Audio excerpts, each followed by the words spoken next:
Nyinyi mmejipangaje kuelekea katika mchezo huo? Mpaka hivi sasa hali ikoje ndani ya timu kwa ujumla? Nafikiri kwa sisi ambao tuko nje ya uwanja ama tutakuwa nje ya uwanja kwa 100%, tumeshatekeleza majukumu yetu kuhakikisha mashabiki wanajitokeza kwa wingi hapo kesho kwenye mchezo wetu dhidi ya Young Africans.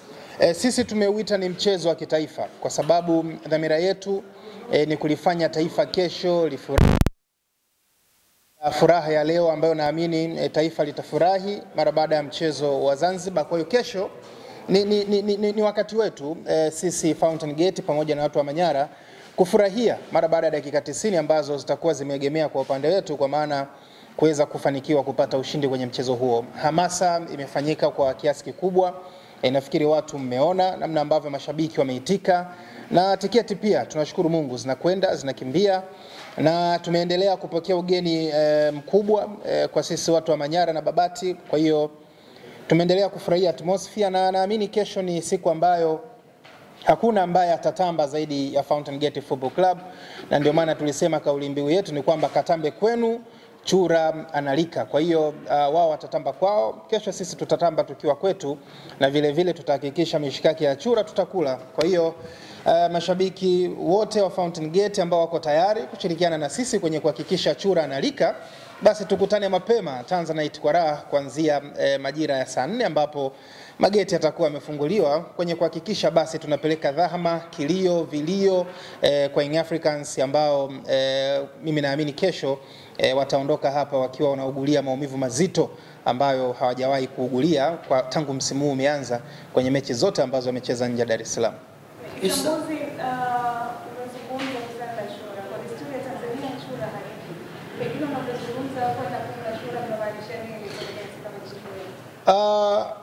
Kwa desturi ya Watanzania, nafikiri sio Watanzania wote, sisi watu wa Manyara, unajua huu ni mkoa ambao pia kuna Wanzabe. Kwa hiyo sisi Wanzabe tunakula nyama nyingi ikiwemo ile nyama ya chura. Kwa hiyo na wote mnafahamu kwamba chura anapatikana sehemu ambazo zina majimaji, sehemu ambazo zina mafuriko. Kwa hiyo huku kwetu ni nyakati za mvua, kwa hiyo chura wako wengi, na tutahakikisha kwamba tunamtafuna vizuri kesho Tanzanite kwa raha, na tumejiandaa kufanya hivyo ili kuhakikisha basi unajua chura na vitamini fulani hivi adimu. Kwa hiyo tutakula chura na vitamini zitabaki kwetu, na tutaendelea kufanya vizuri kwenye mechi 3 ambazo zitakuwa zimesalia. Tukumbushe eneo la viingilio, kuna mtu hajakata tiketi mpaka sasa hivi ajui. Hebu mkumbushe wataingiaje kula huyo chura? Niongeza pia kwa upande wa Yanga na complain kwamba nimekibana tiketi ili mashabiki hakuna utaratibu wa kubana tiketi kwa sababu tiketi ni mfumo. Tumeshatoka kwenye nyakati zile za tiketi za vishina. Kwa hiyo sisi hatuna mamlaka ya kuweza kubana mfumo. Na kwa nini tuwabanie wao?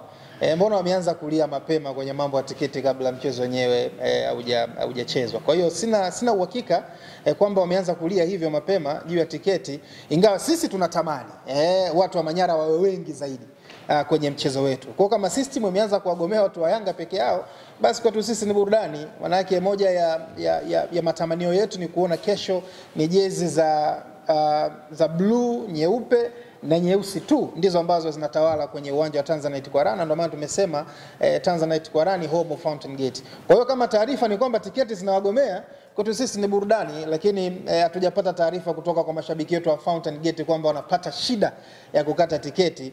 Na kwa tiketi ambazo zinakatwa basi naamini basi zimekatwa na watu wengi wa Fountain Gate, na naendelea basi kushikilia msemo wangu wa kwamba Fountain Gate ndio timu yenye mashabiki wengi kwa sasa nchini, na viingilio nafikiri pia ni rafiki, ile shilingi 10,000, shilingi 20,000, 30,000 na shilingi 100,000. Kama watu wa Fountain Gate ndio ambao wamekata hizo tiketi, basi naongeza kusema neno lingine, Fountain Gate ndio timu ambayo na mashabiki wengi wenye fedha nchi nzima. Swala la mapato yenyewe mlizingatia